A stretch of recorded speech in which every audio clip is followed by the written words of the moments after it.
Good morning, everyone, and welcome to another live stream from De Montfort University.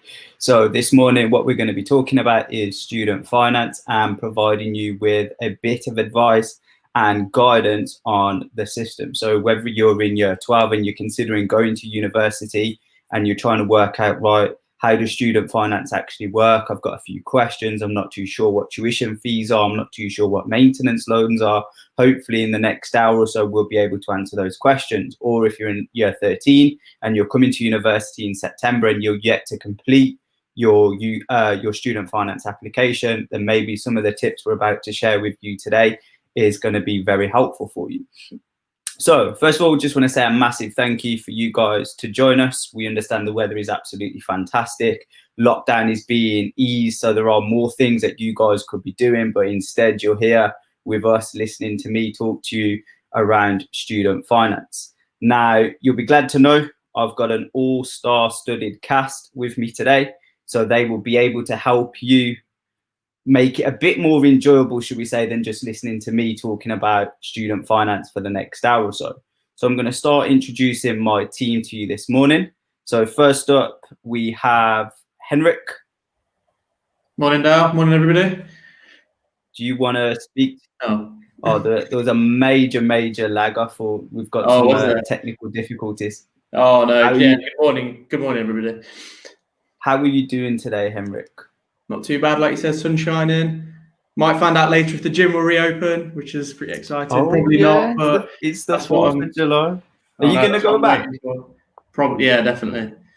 See, I don't know. I'm not too sure. Yeah. I'm not too sure whether I'll go back. Speaking of gym, we've got another person who absolutely loves the gym in our team. He knows who he is. Hello, Ben. I was wondering where that was going, actually. The last person possible in this team that would be found in a gym is myself. Yeah, hi, everyone. Good morning to you all. Hopefully we can give you some facts and figures and some information about student finance. If you're thinking of applying over the next couple of years, stick around because we've got some great information, but you certainly won't be finding any gym hints and tips and advice from me. How's your connection, Ben? It seems like it's a bit... Is it a bit weird? Still having issues? Yeah. I can hear a delay in my ear. So just for people for listening, if it does lag out, please do bear with us. We feel like there's a glitch with the software that we're using today. If there's someone that will know how to sort it out, it's the woman that knows absolutely everything about everything in the world. It is Faye Shears. Morning. I have no idea what's going on because my internet or whatever just keeps cutting out. So yeah, great to be here. Hopefully I will stay here for the whole stream. I think this is going to be quite a tricky stream for me to host because it feels like I'm talking to you and then it's like you haven't heard what I'm said or what I'm about to say, and it's just very awkward for me because I'm just going to be sitting here like yeah. Again, it just cut out. I have no idea what you just said. I'm sure it was great, Dan. I'm sure it was great. Yeah, just nod. Nod and smile. So every time I'm talking, just nod and smile. Gives me a bit of confidence. Okay, so next up we have Nikila. Hello. How you doing, Nikila? I'm okay. It doesn't seem to be lagging for me, so it's always good. So I can count on you to laugh at my jokes that aren't funny, yeah? Yeah. Right on cue. Thank you for that, Nikila. Right on cue. And last but not least, we've got Tay. Good morning, everybody. How's everyone? I think we're all okay, to be fair. I think everyone's doing okay. It's Tuesday. We've got some great weather. You know, we're going to hopefully have some good news later on, or read the lockdown. So all is well.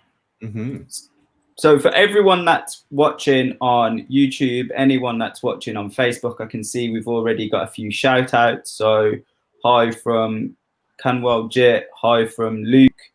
Please do get involved with us on the stream. We'd love to hear from you. We'd love to hear what your questions are relating to student finance advice and guidance. If you do have any other questions, we may not be able to get to those and we'll direct you on how to answer those later on at the end of the stream.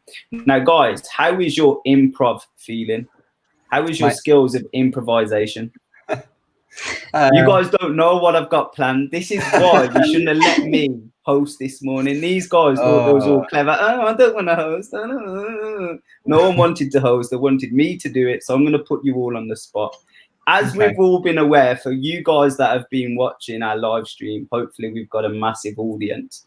You'll all know that I absolutely love Harry Potter. I can see Faye sitting there trying to work out what I'm trying to say.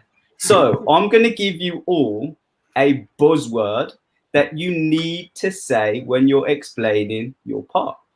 Okay. Is that okay?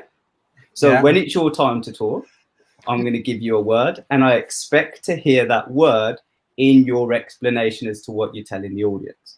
Is that okay, guys? I think we can manage that. So I want to see you guys be very creative. Look, it's student finance. We need to add a bit of fun and add a bit of entertainment into it. So I've got my wizarding terminology sheet up in front of me. So let's have a look at what we're going to be discussing in today's show. So first up, we're going to have a look at tuition fee loans and what help is available. From there, we're going to have a look at tuition fees and what you actually pay for. We're also going to give you a student perspective on living costs at university. We're going to look at the maintenance loan and how you might choose to spend that maintenance loan and how much you could be entitled to. Faye's going to do a lovely piece on interest rates, so please do watch out for that. She's going to give you some great detail and great information on it. Henrik is then going to go through the application process and the things you need to consider. And then Ben is going to go through the repayments, and hopefully that should answer any questions that people might have in regards to, is university worth going? Is it worth the cost? Is it worth the investment? And finally, we're going to have a look at some things around scholarships and bursaries and grants and what to do if your loan isn't enough. So that's what you've got to look forward to. So first up, we have Ben, who's going to be looking at tuition fee loans. Now, before you start, Ben, the word that I want to hear somewhere in there is daily profit. So that's the Wizarding newspaper. Oh, okay. So whenever you're ready, Bren, you take it away. Oh my gosh, that's daily profit. That is some pressure there. Trying to fit that into. I could definitely fit that into like budgeting or something, but it's fitting into tuition fee loans, and we have to think. Right, we'll start with some of the basics then. So looking at how much university costs overall, on paper it looks like it's quite a big it looks like it's quite a big lump sum of money that you need to pay universities to be at university. Now, that's why we tend to talk about tuition fee loans from the government, from student finance, that will help you pay for your time at university. So you're there at the university, you're studying, you're obviously learning different things, and you're going through your exam process. So we'll talk about a little bit what about those tuition fee loans actually pay for a little bit later on. But those loans are subsidised by the government to sort of support you and able to get you into university. So yes, initially it does sound like quite a big lump sum of money, but it is there is obviously a big subsidised cost for UK and EU students that they can get, so they can go to university and they don't have to worry about it. So how that sort of works is when you are applying for university, either you've already applied or you are thinking of going to university, you're in year 12 and you're still going through that research process, you've got an opportunity now to have a look at things like the course cost. Generally, they're around that new £9,250 per year. That's generally what universities charge for their yearly cost for those courses. But then what you'll be able to do is have a look into student finance. And when you've got through that process, through the UCAS process, you're able to then apply for student finance. And that will then cover those costs. When you then enroll, when you actually get to that university and you start your studies, the university will then ask student finance, hey, this student's enrolled with us and we'd like you to obviously pay for their yearly costs. You do have to reapply year on year, so you just have to resubmit your paperwork. So make sure you keep all your login details safe so that you can reapply the following year. And yeah, I think that's all the bits that I needed to cover for the tuition fee loans. I'm still struggling to try and find a way to fit daily profit in there. But ideally, what we're trying to highlight with this initial section here is that, yes, universities do charge a lot of money initially for you to go to university. But obviously, as I say, the student finance will cover those costs entirely. So you're not expected to, as soon as you arrive at university, sign off a check or anything like that. So for yourselves, it's nice and easy. You can go about your university day to day. And for you, it is a daily profit of investment that you're making at university?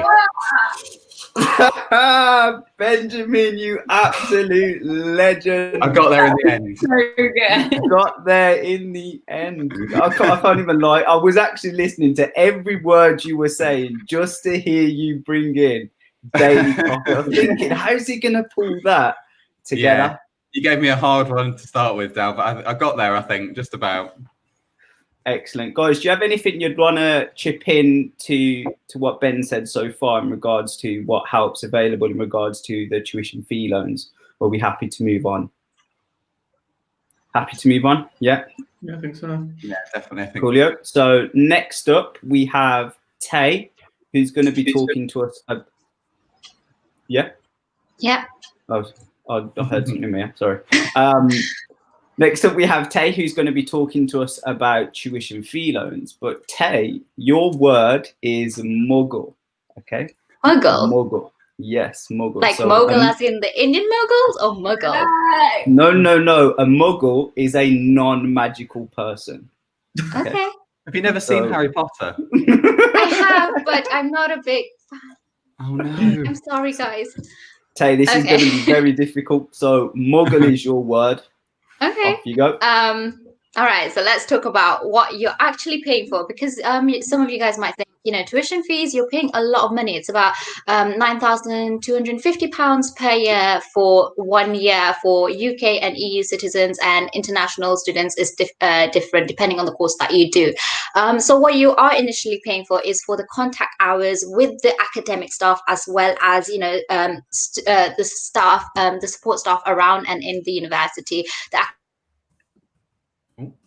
academic staff for work, they have to print out things depending on the course, art and design, and with the support staff around the campus, they make sure that students have the best experience at university, so they're always there to sort things out. Any help within the library or within the faculty, they're there. So we are paying them to do their job as the best that they can. Secondly, again, library, we're paying for all the resources that you have, coming to university, everything is available for free. The books, some of the books are really hard to find or less accessible than usual, so the libraries have to pay for them, so they can provide that for you. As well, in the library, you can get laptops, you can loan out laptops, and lots of different things. If you're doing history or something like that, there's like CDs and DVDs, and like historical little, old journals and things like that. Secondly, you're paying for the computers and IT systems. We all know how expensive, electrics are, like computers and IT.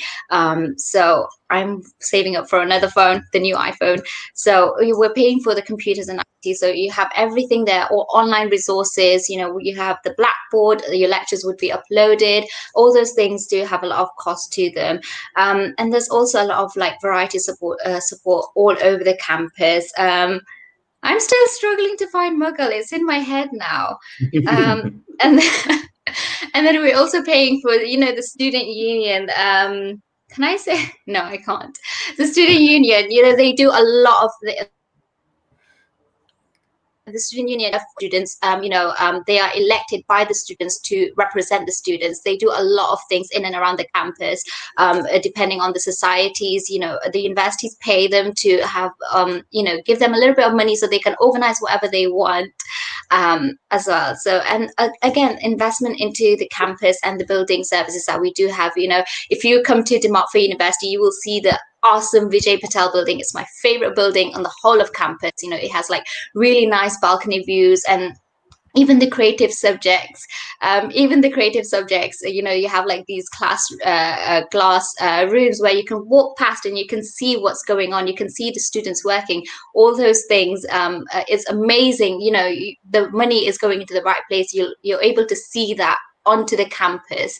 And then that's just a lot of the few things that that go in on the campus, and what you are paying for. There's a lot of the different things that pop out throughout the year at the university. Sometimes they might think of organizing or holding an event. So yeah. Hey, before Sorry, you move on, is there a line that you want to say?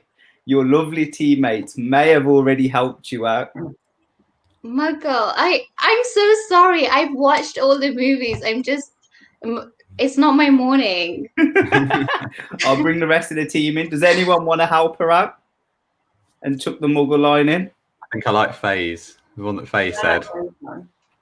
What? This is a Harry Potter society? Faye, you're muted. Doorbell. So these are all the things that muggles have to pay for. I'm good.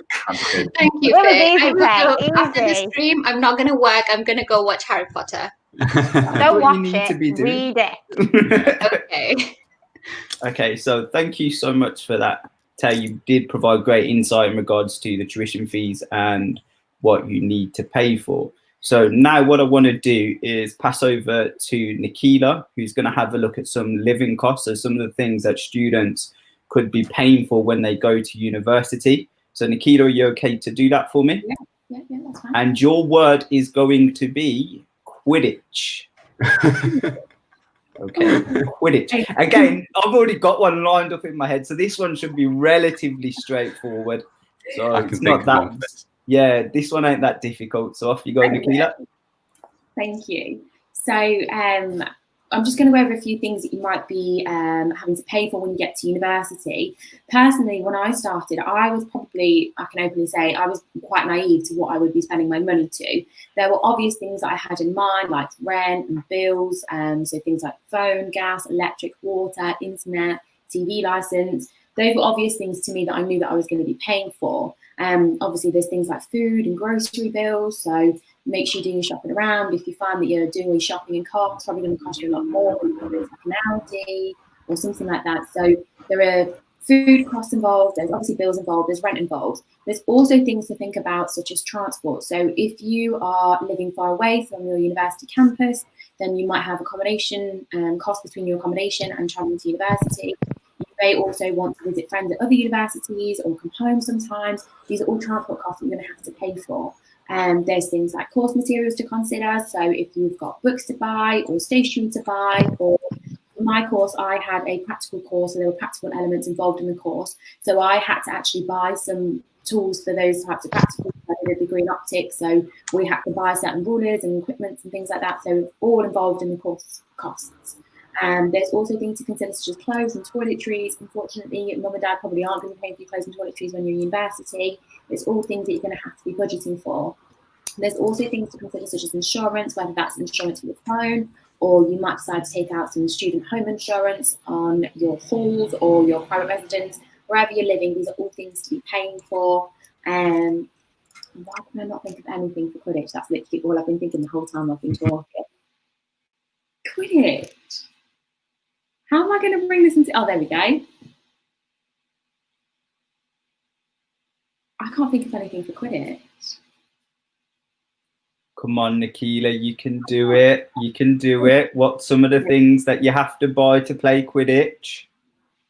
I don't know. A broom. What do you? What? Okay. So Yeah, I'm gonna leave now. okay. So if you are going to Quidditch games and you need to buy your broom strip, that's all going to be in the cost of living. There we go. That's it. I'm done now. I hate you now. Oh, man, this is so much fun. Oh, so much fun. It's probably one of the most enjoyable sessions I've hosted. I genuinely thought you was going to say you have to purchase the Nimbus 2000. Oh, yeah, that's the obvious one. Yeah, okay. So that one was relatively easy. My hands are just sweating. I can't think of anything. I forgot my own name. I don't know anything.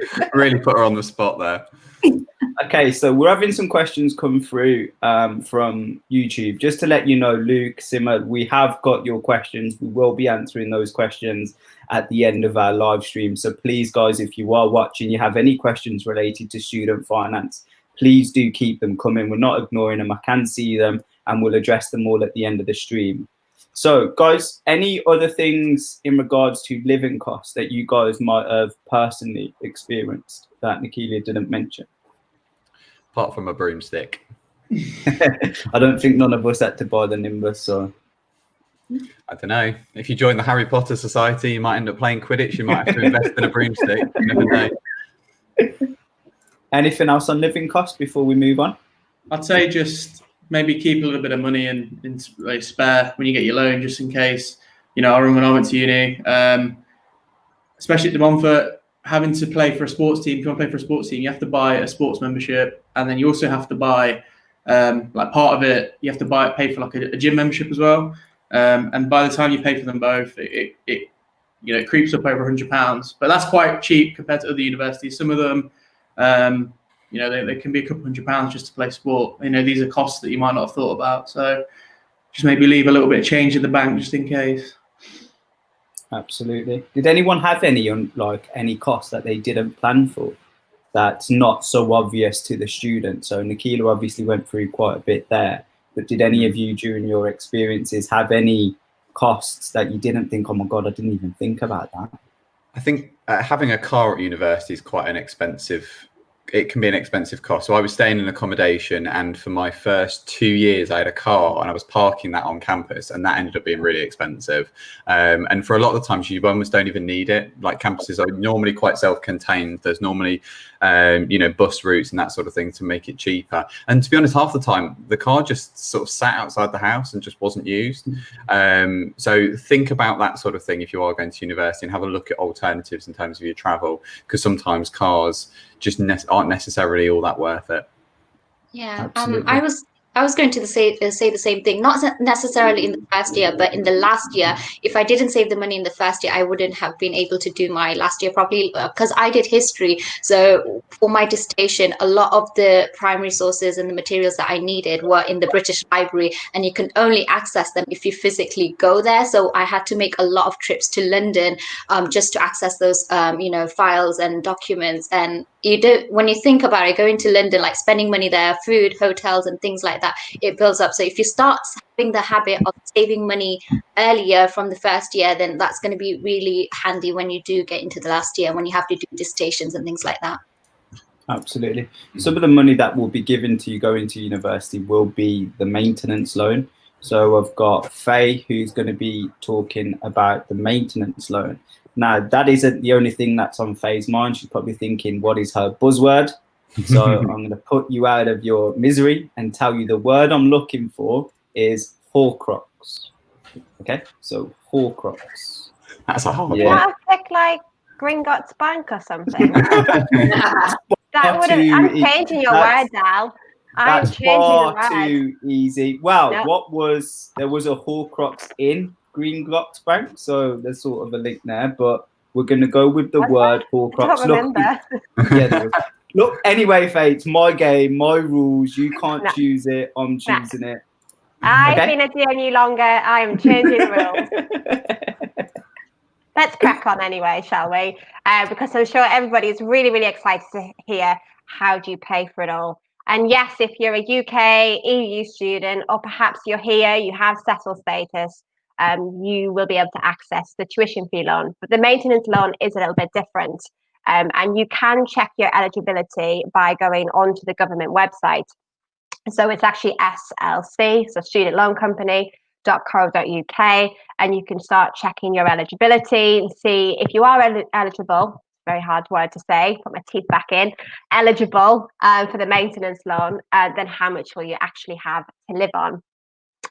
So if you are eligible, the money that you do get will be paid directly into your bank account. So it's not paid to the university, it's paid directly to yourself, to the student, and that's in 3 installments throughout the year. So usually September time, so the start of university, then January, so after Christmas, and then after Easter, whenever that falls, sometimes March, sometimes April. So generally you have about 3 or 4 months to budget your money, make a plan, draw up a spreadsheet even, talk about all the, list all the kind of things that you have to budget for and how much you have to live on. You might find that takes up all your money, and then we'll discuss a bit later on as to how you can actually look at ways of, finding more pots of money that you can access. Now, your maintenance loan is assessed in a few different ways. No idea how to bring in Horcrux, but this is some of the ideas anyway of how it will be assessed. So you'll have a look at if you're living at home, if you're living away from home. And there is actually another column we haven't showed today, and that's if you decide to live in London. You do get more money to live on in London because accommodation is more expensive. So these are some of the things that we have a look at. So if you are living at home, and down the left-hand side is your household income. So that's generally your parents, for example, if you live with them. You'll find that the higher the household income, the lower money that you'll receive from the government. And I guess there's an expectation from the government that there's going to be some parental help if you have a higher household income, which is not always the case. So do have that chat. You know, if you do live at home, have a chat with whoever pays the bills and find out if that support is available. So you might be surprised to hear that you still get support whilst living at home. And that's because you might still have to contribute towards bills. You might have to pay, you know, if you're living at home, you've got to get the bus into the city centre. Then you might have to pay travel costs, for example, and again, materials. So those are just some of the things to have a look at. If you're a bit like me, I had no idea what my household income was when I was looking at university. So you might need help from whoever pays the bills. They might not want to tell you. But you can pop onto something called a student finance calculator. You can find it by just popping that into Google. Again, student finance calculator, and you can start making some calculations from there. And then start planning things like your accommodation as well. Dal, I'm not getting this in. You can, Faye, you can. I've got faith in you. You can do it. Don't give up just yet. Keep going. You come up with something if you're so smart then, Dal. Oh, you've put me on the spot Yeah, now. exactly. So I'll take your challenge, Faye. I'll take it up. I'm not. As a host, I don't just like to talk the talk. I like to walk the walk as well. So, guys, if you are in a sticky situation, you need some money. What you need to do is find yourself a Horcrux and sell it. There we go. Badoosh doosh. Doesn't that work? You're not impressed, Faye? No, I wasn't. Oh my God. I'm going to bring the rest of the team in, see if they were impressed with my my brilliant introduction to Horcrux there. What do you think, guys? Yeah, passable. That was literally within 5 seconds of Faye asking me to do it. It was very, very quick. I'll give you that. Yeah, but you have been thinking about it for the past 5 minutes, Dal, while I've been talking. So let's not pretend here that we're dead smart and, you know, witty. She has got you there, mate. She has got you there. I didn't expect you. I had great confidence in you being able to put it together, Faye. So not once did I think you'll be asking me, can you do it? So, guys, maintenance loan. Anything else you want to add on maintenance loan? How did you guys spend your maintenance loans? Apart from what Nikila said. I think the majority of mine went on my accommodation, my bus pass, which actually, if you go to De Montfort University and you stay in accommodation, everything is walkable, so you wouldn't need a bus pass. And then I had to look at further options. So I worked during the summer holidays, during the Christmas holidays, during the Easter holidays to kind of build up the money that I had to live on. And that really, really helped. It made me feel a little bit less worried about money, for sure. What else did everyone do if in case their student loan or their maintenance loan wasn't enough? Is there anything else that you guys done? Had a job. Yeah. You've also got, obviously, certain student bank accounts will give you an interest-free overdraft up to, I think, the maximum is about £2,000. Yeah. So when you apply for your bank account, you can apply for a student bank account with an arranged overdraft. And as long as you pay that back within, I think you've got 2 years after you graduate to pay that back, you don't get charged any interest on it. It's not obviously a long-term solution, but if there is like an unexpected bill, your laptop breaks or something like that, you've at least got that fallback of, okay, this is an emergency access fund that I can get without having to go to my parents. Coolio, absolutely. Anything else anyone want to add on maintenance loan before we move on? No, Good. Cool. I think so. Sorry, I was going to say no. I mean, if you are a little bit worried about being able to afford university, especially first year of uni, you can always use that summer break to maybe get a part-time job, that kind of thing. And if you can put some of that money away, you'd be surprised how much you can save in 3 months or so. And then you can take that with you, and you can do that every year. And then that could be the money you sort of spend socially or on clothes, whatever you want to do. So, what about like student ambassadors at university? How does that work in regards to their shifts and their they're studying. Does anyone want to touch into that? About how that could potentially be useful? Can do real quick. So what's quite nice about some of the jobs that you can get through the university, and ambassadors being one of them, is that they can be quite flexible around your studies. Obviously, you're there typically to do the degree, and obviously that needs to be your primary focus to make sure you're going to your lectures and doing your study. And for some courses, that can be quite tricky to get sort of part-time jobs in and around that. You know, you might be working 9 to 5 Monday to Friday on your studies for certain courses. So for some of the students, what they were doing is they were taking up student ambassador work, which essentially means you are a representative of the university and you just sign up for the shifts that you're available for. So if you see a shift that's advertised and you've got a couple of hours free, you can jump on that. You just take your uniform with you, jump onto that shift for a few hours, and it's really nice sort of flexible work. And quite a lot of the ambassadors sort of average around maybe sort of 10 hours a week, which is always really good. So looking at schemes like that at the university are really important, because again, it is just like Henrik's just said, you know, it's just about that little bit of spending money just to keep you afloat. And it means you've just got something to use when you want to go, you know, out and about, or if you do want to, you know, go to the cinema or whatever it is. So it's good. Look for schemes like that. Yeah, absolutely. So what we've covered so far, just a very brief recap. So first of all, Ben very kindly started us off talking around tuition fee loans and what type of help is available. Tay then discussed tuition fee loans in regards to what you guys have to pay for. Nikhila provided great insight in regards to living costs at university and some of the costs that you guys can anticipate prior to coming to university. And then Faye really encapsulated what the maintenance loan was, how much you'll be entitled to, and what the dependents were. So now what we're going to move on to is Henrik. So Henrik's going to have a look at the actual application process and the things that you would need to do. So Henrik, are you okay with that? Yeah, of course. And the word that I want you, or the words that I want you to mention are Whomping Willow. The Whomping Willow. Okay. Isn't that a tree, isn't it? It is the tree. So it's a great start. You know what it is. So the Whomping Willow, be as creative as you possibly can. I was always more of a Lord of the Rings fan personally, but now I know someone that played. Well, I knew someone that played international Quidditch. Oh, wow! It's like a sport. It's like someone sent it to a sport. But anyway, yeah. We'll try our best. Cool. Yeah. Thanks, guys.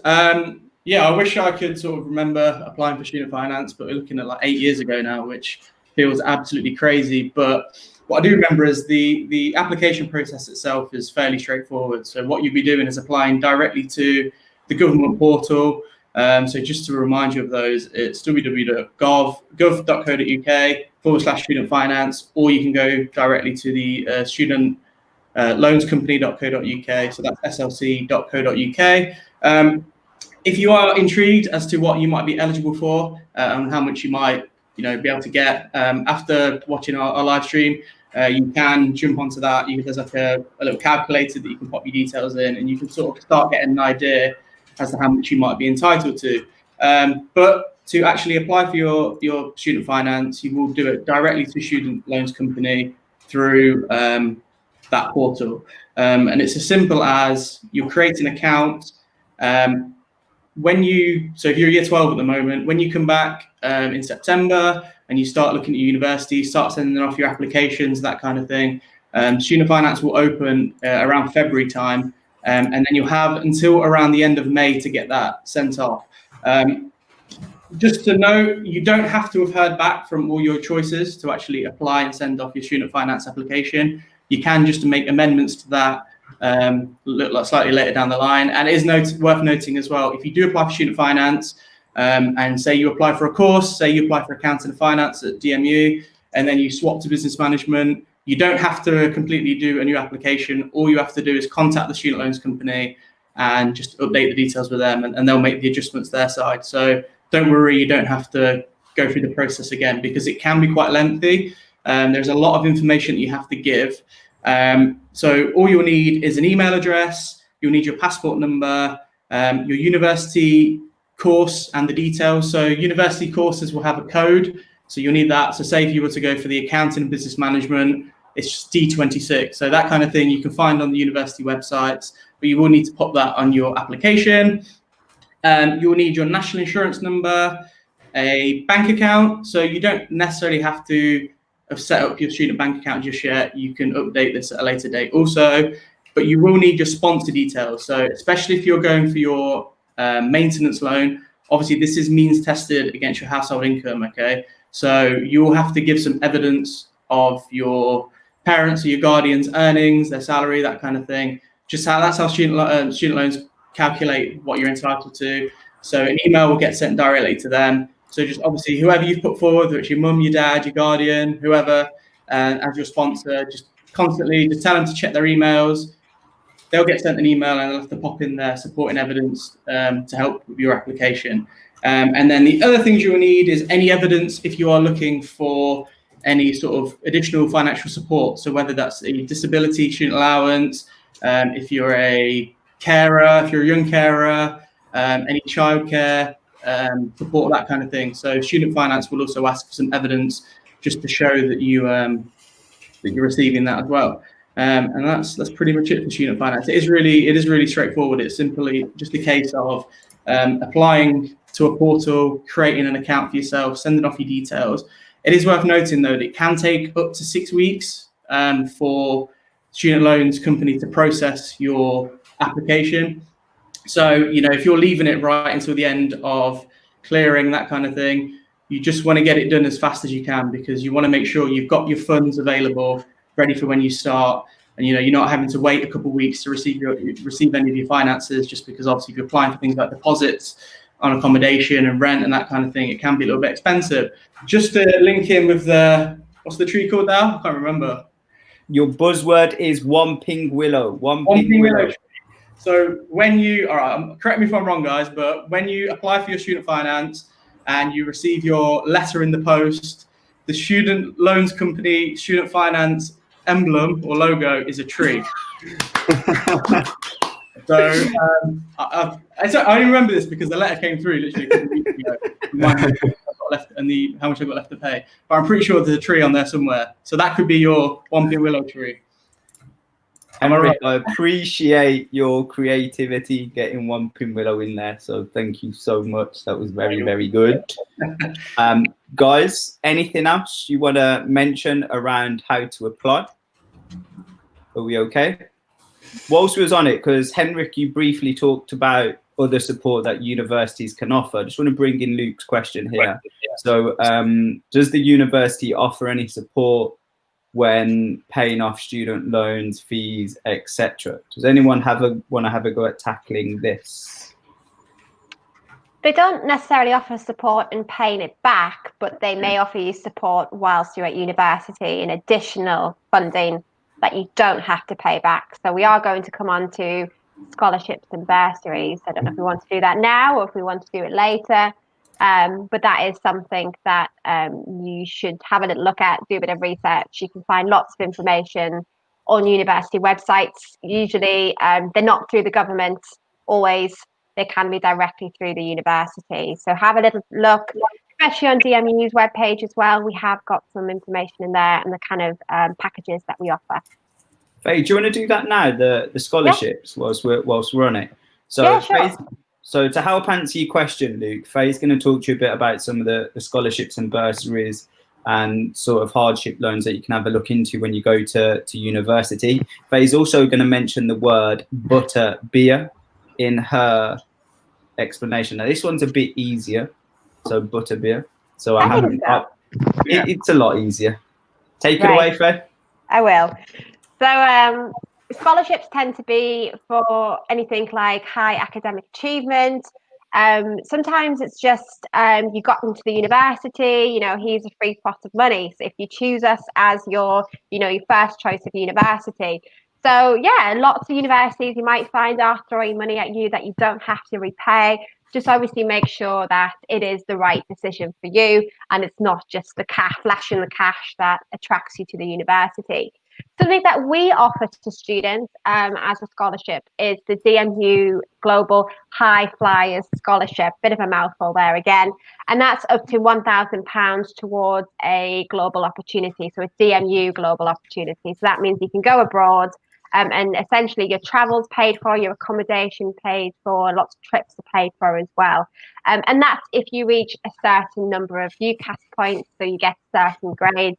We are rewarding you for doing that, for doing your best and giving you an opportunity to be able to really put something good on your CV as well.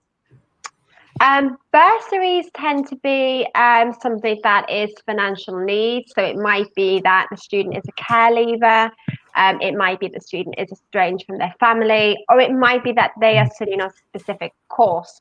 So, for example, there's NHS bursaries out there. So if you're studying something like nursing, midwifery, for example, something generally related to healthcare. It's not absolutely every healthcare course, but you can check by going online and doing a bit of research. But they will give you a pot of money. I mean, at the moment, I think it can be up to £5,000 per year. Do your research on that, because that will be really, really helpful. You don't have to pay it back, especially if you're taking, you're doing something like placements as part of your course, and you might find that you struggle a little bit to get to do to work, for example, whilst also doing university work and doing a placement. So that can be really helpful. You might find that you can get something like a travel grant. So I did a year abroad, studying abroad as part of my my degree program, and I actually got Erasmus money, and that didn't have to be paid back. So you can start doing research and travel grants. Universities can also help you with this kind of thing, so they can help you do the research. I didn't know how to go about it, but the university was there to help me. So yeah, have a look around. Sometimes it's not always universities that offer it. Sometimes it's local. It might be where you live, for example. It might be the county is offering free money to somebody going to university for the first time in that particular town or village, for example. So it's all about thinking outside the box and doing a little bit of research. When it comes back to Dal's question or his challenge, may I say, because it has been a little bit challenging, I think. All of this money that you get through scholarships and bursaries, it's completely up to you what you want to spend it on. No one's going to tell you how to spend it. So if you find that you want to spend all of your money on butterbeer, you go for it. Well done. See, that one was a lot easier, wasn't it, Faye? I can just imagine our managers looking back at this and thinking, what are they talking about? So Get them off the air. Luke, I hope that's answered the question. The second part of your question was in regards to repayments and paying stuff off. So I'm going to bring in Ben into this part of the conversation to have a look at repayments. And Ben, I want you to mention or say the word Slytherin. Oh, okay. Right. I'll have to give that a little think. Okay, cool. I know that there's a graphic that's going to be coming up very, very shortly that is going to help me explain repayments. But the first thing to talk about here with your repayments is that it is consolidated into the one loan. So we've already talked about your tuition fee loans that go straight to the university. We've obviously talked quite a lot about your maintenance loan, which is what you use, obviously, to pay for stuff, including your butterbeers and your broomsticks. But this repayment is kind of smashed into one loan. So when you graduate or after you've graduated, the following April or around that time, you will get a letter which will include all of the money that you've essentially borrowed from the government to go to university, all kind of condensed into one. As Henrik's just mentioned, I think he's just had his letter come through the post, and I have to be completely honest, and I imagine Henrik will reflect this as well, it's quite a scary looking letter at that stage, because it looks like quite a lot of money. But you'll be pleased to know that you don't have to start repaying it until the following April after you've graduated, and you also don't have to start paying it back until you've started earning, and you only start paying it back after you start earning a certain amount. So you see from this table just here, when you are on a salary of over £26,575 per year, then that's when the repayments kick in. So you don't start paying it back at any point before that. So you see there, if you start earning a salary of £27,575, bit of a mouthful, then you are £1,000 over the threshold. What they do then is they take a percentage of that amount over the threshold. So in this case, it is 9%, which means that your annual repayments are £90, or a monthly payment of around sort of £7.50. So the actual repayments aren't a huge figure that you need to necessarily worry about. And for a lot of people, particularly in their sort of first jobs, if it's around that amount that you're earning per year, then realistically, you're not even going to notice the repayments are going out. The repayments come out of your paycheck. So even when you start actually paying, when you actually do start making those repayments, you don't actually have to physically do anything. You don't have to sign any checks. You don't have to set up a direct debit. It is all just done through your paycheck paychecks in the same way that your tax is done. So it's very, very easy to sort of manage. The last thing to note with these repayments is that the balance is cancelled after 30 years. So regardless of how much you have paid back up to that point, after 30 years, the balance is white. So these figures are very important that you keep aware of and that you are sort of aware of what you are actually repaying. And obviously it's good to know roughly how much you are going to be repaying based on how much your annual salary is. But for those of you that are on these sorts of salaries, on some of the salaries we've noted there, again, the repayments you're making aren't massive in relation to what you're actually earning. And also, if at any stage you dip back down under that threshold, the repayments then stop. So it doesn't just turn on and then it's on forever or for those 30 years. It goes on literally based on whatever your monthly salary is, times it by 12, and that is how it's calculated for your annual salary. So if you do work, for 3 months at the 27,000 category, and then you drop back down to maybe sort of 25, then you'll notice that the repayments will stop because it's got nothing to calculate it on over that particular threshold. I hope that makes sense because there's a lot of maths that we have to sort of figure out this morning. So yeah, I've got to try and work out how to get Slytherin into this conversation now. So with your repayments, it doesn't matter what Hogwarts house you're in, everybody's got to make the same repayments. So whether you're in Gryffindor, whether you're in Slytherin, you've all got to make the repayments. So yeah, that's how I've squashed it in there. Hope that's okay for you, Dale. Absolutely, Ben. That was, I'll accept that. I feel like I've been relatively mean to you guys by not preparing you to say that, you know what, I'm going to be doing this today. So guys, you're doing absolutely fantastic with your improvisation. So something that you all can put on your CVs going forward. You are adept at improv. So well done all. So anything else that you guys want to mention around repayments before we move on, especially for students that are thinking about, oh my God, it could be in excess of £40,000 once you add in the fee loans, once you add in the maintenance loan. Is there any advice that you would give to students who are using that, or it's a barrier to them from going to university? I did forget to mention interest rates, so I'll come on to that in a second very, very quickly. Sure. You know, it sounds like a lot of money to have to repay, and it is a scary amount, but the repayments are actually better than they've ever been. You're not having to pay anything until you earn over £26,000. You know, I'm sure most people spend maybe more on a gym membership per month or a phone per month, and it's just nothing that I personally worry about. There've been times after university where I haven't worked, that I lived in London for a bit, and then I decided to leave London, and I didn't have a job for a while, and I didn't have to worry about paying my student loan. It just stopped. No one, came to me and said, why aren't you paying, or tried to go to my parents to ask them to pay. So it's just something that you don't have to spend sleepless nights worrying about your student loan repayments. It's a very fair repayment system. Yeah, I think so.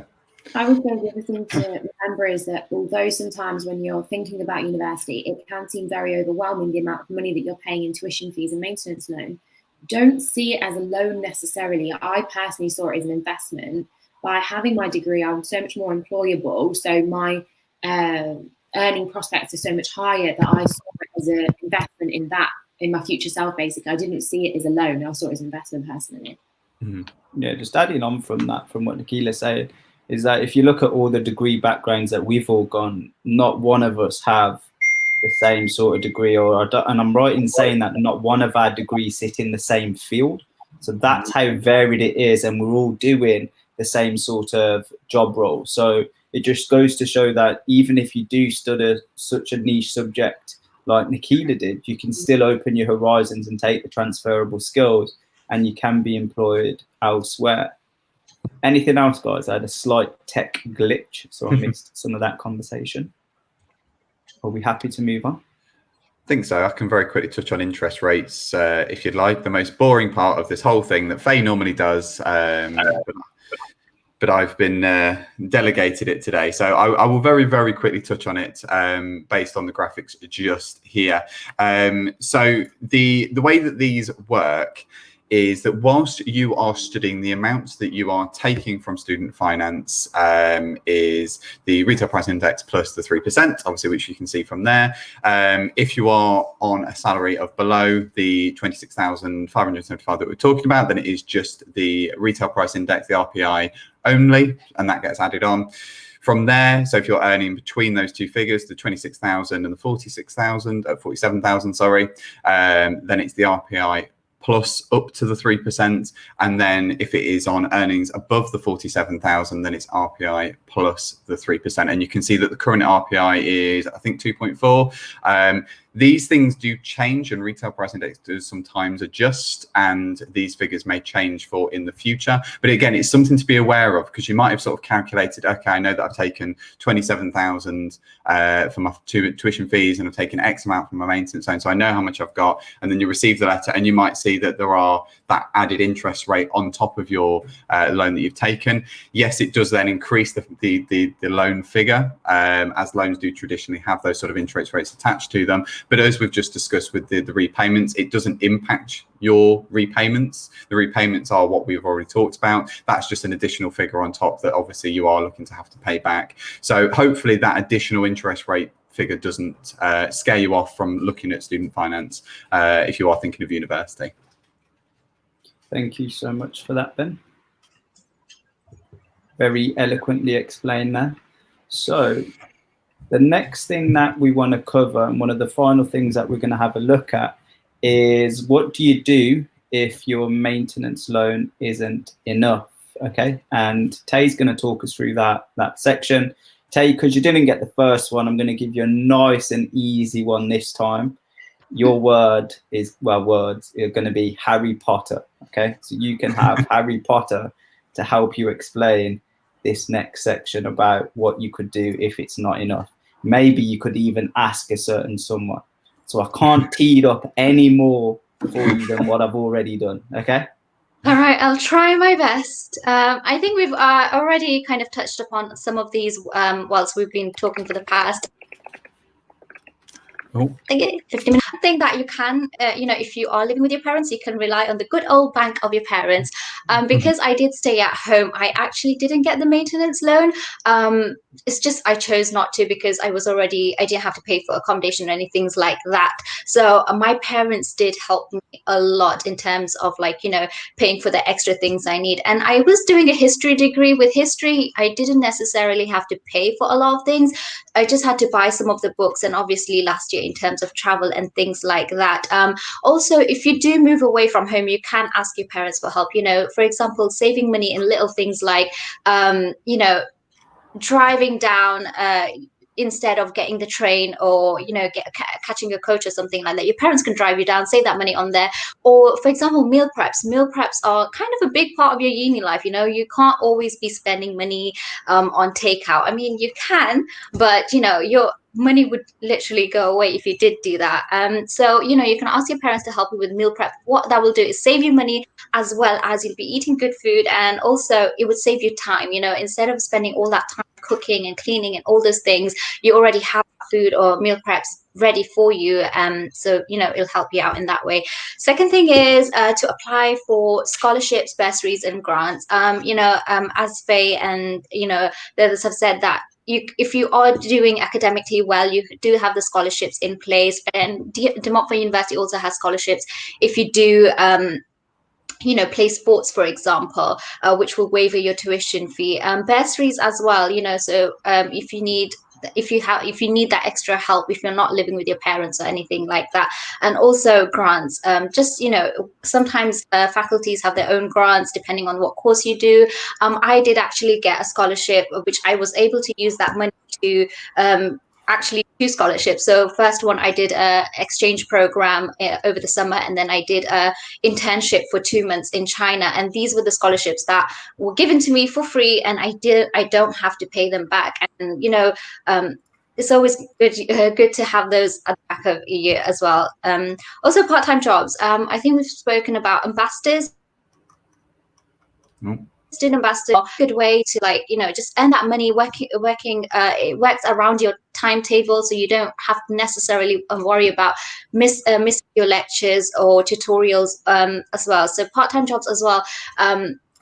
You can work in town as well. For example, the reason why I really like Leicester is because De Montfort University, and studying there is, De Montfort University is right 5 minutes away from the town centre. So if you did want to work in town, for example, I did work in USC and Clark, so it's literally away from campus. I can finish my lectures, go there, work there, and then go back home or anything like that. Again, it's earning that extra little bit of money to help you out. There's also interest-free drafts, which Nikki talked about earlier. So I was personally with Santander, and they do have the overfree draft of £2,000. They do have extra things like, you know, those rail cards, like literally make use of those rail cards, because you do get a lot of money off. For example, if you're traveling to London, a normal train ticket would cost about £60. But with the rail card, you know, you could get that return train ticket for about 25 to 30 pounds. And that does save you a lot of money. So have a look at interest-free overdrafts and like different banks, what banks have offer you, because a lot of banks do have a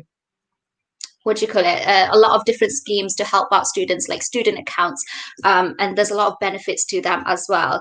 And the last thing I want to talk about is hardship funds. You know, hardship funds are there from universities. You know, universities want to make sure the students do have, you know, the best experience at university, but also if they are going through something, they're there to support the students. For example, right now we are going through the global pandemic, and that a lot of students don't have that because everything is on pause.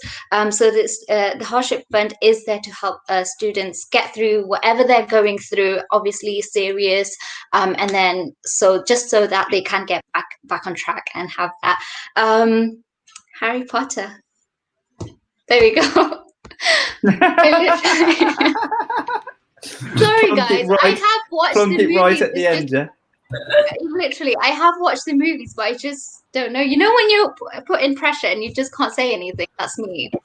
It's okay, Tay. I know I haven't given no one any time to prepare, so we're not going to be too harsh today. So don't worry about it. So thank you so much for that.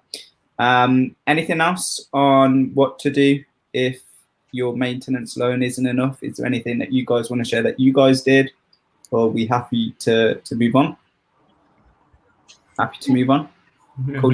So the last thing that I want to go through, Nikila's going to start us off in regards to top budgeting tips.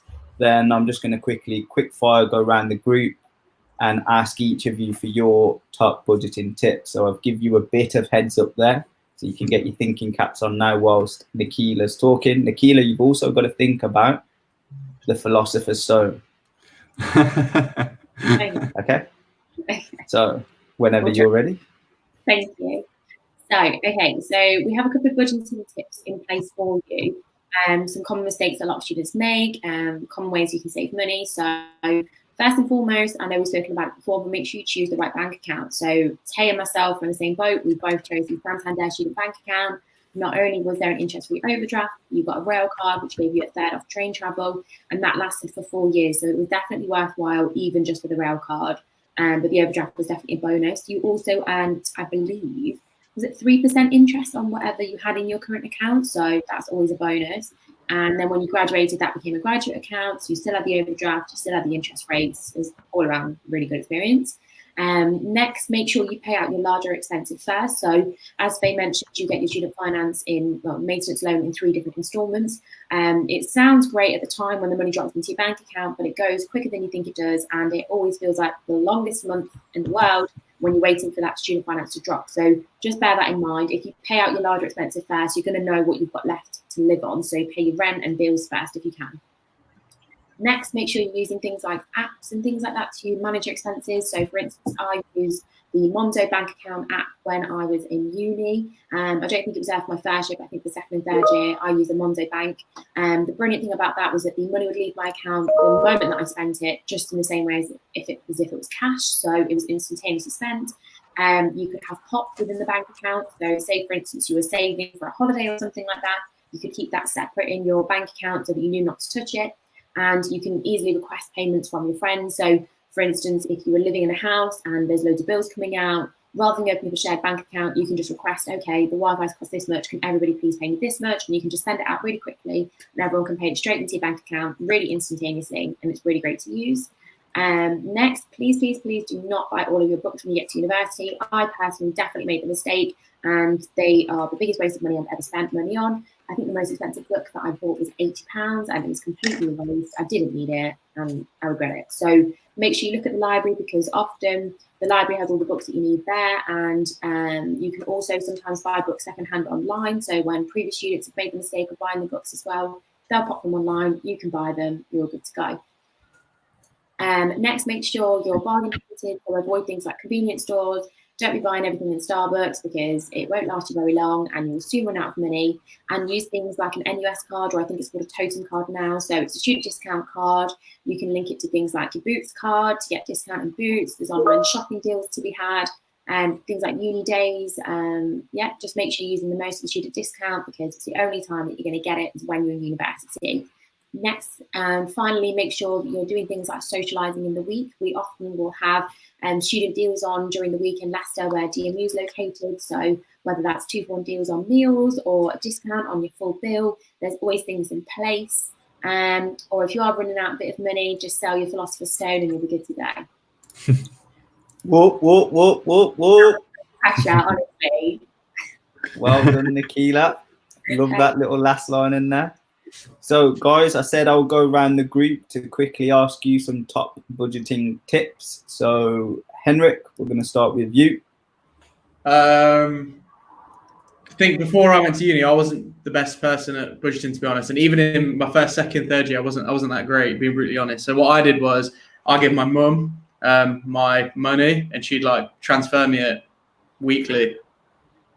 Yeah, otherwise I'd have been broke straight away. It worked for me, not for everyone. It's a good idea. Yeah.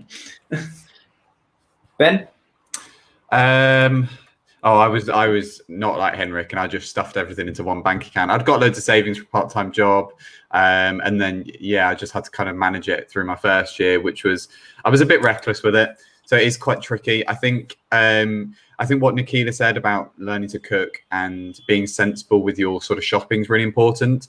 Have a look. This is part of your research when you're looking at universities. If you're in that stage where you've not decided where to go, have a look at what supermarkets are nearby. I know that sounds really stupid, but if you've got the options between like an M&S and a Tesco, then ideally you want to be going to the Tesco where it's a little bit cheaper. We're quite fortunate at DMU that we've got a Lidl just around the corner. And when I'd seen the light of Lidl, I've never gone back. Lidl, to be honest, is brilliant, and it's super, super cheap. And 90% of the stuff I get from Lidl, I find actually better than some of the stuff you get at Tesco. There's still a few things that are not quite so good. The tea bags are a bit rubbish, but everything else is spot on. So do your research in terms of where you can shop near your accommodation and where you can realistically get to.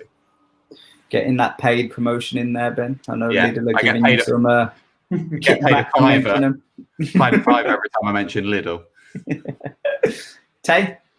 I would say definitely make use of all the things that are there for you. For example, like, the discounts, because as students, you do have a lot of discounts there. So it's a lot of shops in town, a lot of places, or even eating out places, they do have student discounts. Ask them whether they do. And you can, if you have, when I was there, we had the NUS card, so student card, which you could show, and that gives you about 20% off into something. So definitely, and get free rail cards or whichever. So make use of all of that as well. Excellent. And last but not least, Faye? I think something that I still do today, because I think budgeting is something that is a lifelong lesson. I'm still not always that good at it. Sometimes I will buy something because I really want it, and I shouldn't. I should wait even to the next month. So usually what I do is I have a spreadsheet. I know some people use apps, but I use a spreadsheet, and I have what I have, and then I take out my mortgage, or your rent, how much I'm going to pay for water, electricity. It's how much then I end up really spending on petrol, for example, to get to work, or parking. And then that leaves me with what I have left to spend on. And also if I have any big payments, really boring payments, or, I know I need a new laptop or something, being able to kind of schedule that in.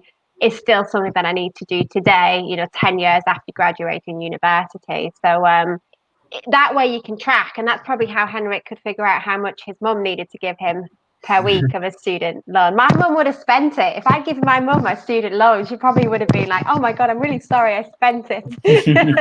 I bought a new handbag. That's what I had to do, yeah. Anything else before we go that anyone's got a burning desire to mention? No? You'll be glad to know your Harry Potter improv hour has now come to an end. Thank you so much. You've all done fantastically well.